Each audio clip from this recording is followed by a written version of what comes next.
Hola, ¿qué tal? Bienvenidos. Hola, ¿qué tal? Bienvenidas a su podcast Fuera de la Caja, donde hablamos y desmenuzamos temas del diseño curricular. El día de hoy nuestro episodio se trata de por qué las materias no pueden ser islas, por qué no pueden estar aisladas.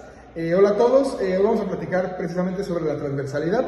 Suena una palabra complicada, pero en realidad es algo que todos hemos sentido en alguna ocasión, ¿no? Esa idea de que una materia no sigue a la otra o que no tiene nada que ver con la otra, y pues justamente hoy trataremos de desmenuzar y poder romper un poco eso, ¿no? Me acompañan la maestra Sandy y la maestra Jessica, quienes van a darnos su punto de vista desde su área de expertise en el área de pedagogía y diseño curricular. Bienvenidas. Gracias. Sí, justamente la idea es dejar de ver la escuela como un rompecabezas donde las piezas no encajan. Sí, ¿qué tal, compañeros? Gracias por la invitación. Miren, entonces, como bien dice Jessie, de nada sirve que algo se vea increíble si no funciona o si hace daño. Para mí la transversalidad es el sentido común que debe conectar con todo lo que estudiamos.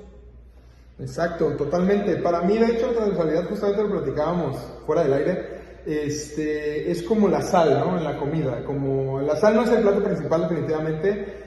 Sin embargo, que no le pongas sal a la comida hace que todo sepa desabrido, que sepa como sin forma. Entonces, si lo analizamos de esa manera, es como la transversalidad sería como el sabor humano en lo que estudiamos, ¿no?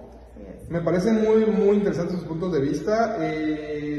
Podemos a veces chocar un poco, ¿no? Pero pues de manera general creo que coincidimos bastante. Sí, es importante que también le demos una definición a la transversalidad. Esta no es una asignatura adicional, es más bien un enfoque integrador y, bueno, de acuerdo con los autores como Mackenson, implica que estos temas como la ética, la sostenibilidad y las habilidades socioemocionales se impregnen, se llenen en todas las áreas de conocimiento. Exacto, no es como un parche al final del día, ¿no? No es un parche que se pone al final de la clase porque ya terminó, es más bien una intención pedagógica, es más bien que debe estar presente desde la planificación, la metodología y, por supuesto, en la evaluación, ¿no? Al final del día es un compromiso institucional con la formación del ser como tal. Claro, desde el diseño sistemático podemos ver cómo la integridad estructural, si es el eje, es la sostenibilidad. Esto debe de informar desde la selección de materias hasta el cálculo de costos, porque en el currículo esto significa que el estudiante no solo estudiará la técnica, sino que también analizaría constantemente el impacto de su práctica. Exacto, y justo fue lo que mencionas, el impacto de la práctica, porque al final del día lo que buscamos nosotros cuando hablamos de transversalidad es justamente de qué manera impactamos, ¿no?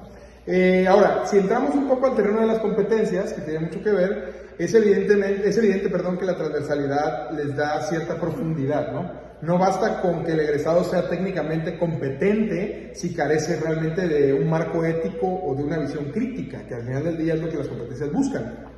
Sí, de acuerdo, las competencias se dividen en habilidades, en conocimientos, en destrezas, pero la transversalidad aporta una dimensión, les da actitud, les da valores, y de acuerdo con Sergio Tobin, señala que la formación integral ocurre cuando el estudiante es capaz de movilizar todos esos saberes para poder resolver conflictos en su vida diaria. Por ejemplo, no sé, a lo mejor las matemáticas le dan las habilidades numéricas, pero los estudiantes en su vida diaria pueden conocer matemáticamente, hacer un análisis de cuánta basura hacen en sus comunidades o algún otro cálculo que les pueda ayudar a tomar decisiones o a conocer otras o aplicarlo en otras situaciones para resolver ciertas cosas en su vida diaria.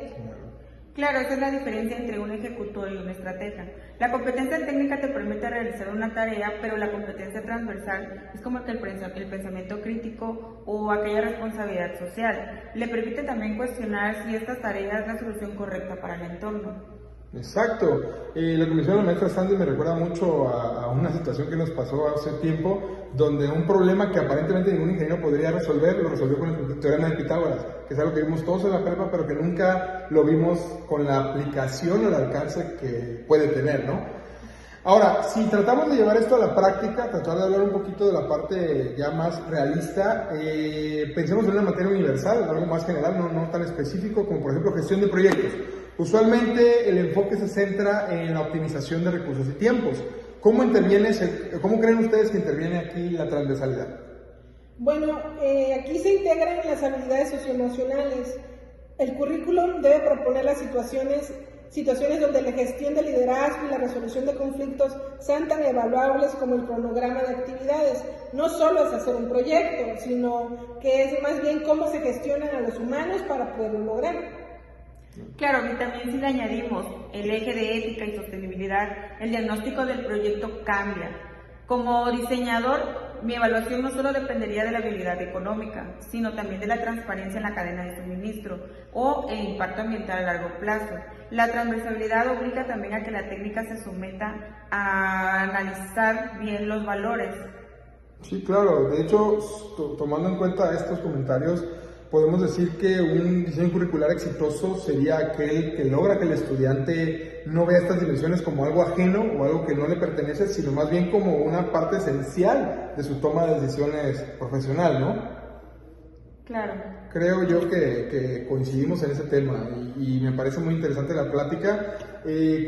¿Algún maestro, ustedes que son más expertas, algún autor que ustedes consideren que pudiéramos tomar en cuenta para poder a lo mejor adentrarnos un poco más en este tema? Sí, claro que sí, como ya mencioné anteriormente, el autor Abraham Magenzo propone sobre temas transversales y a Sergio Tobón en lo referente a la socioformación. Sí, increíble, Tobón con la socioformación, la verdad. Maestra Jessica, para cerrar, ¿cómo definiría usted, en pocas palabras, para la audiencia que nos está escuchando, cuál es la conclusión, según usted, lo más clara posible, como lo pudiera definir? Claro, mira, la conclusión es clara. Un currículo sólido es aquel que se diseña para la complejidad, en mi opinión. Es una gran frase. Un currículum sólido se diseña para la complejidad. Así es. Me parece muy bien, les agradezco muchísimo esta excelente discusión, espero que las personas que nos hayan estado viendo lo hayan disfrutado. Con esto cerramos nuestro episodio de hoy y les deseamos una excelente tarde. Hasta la próxima. Muchas gracias. Muchas gracias por venir.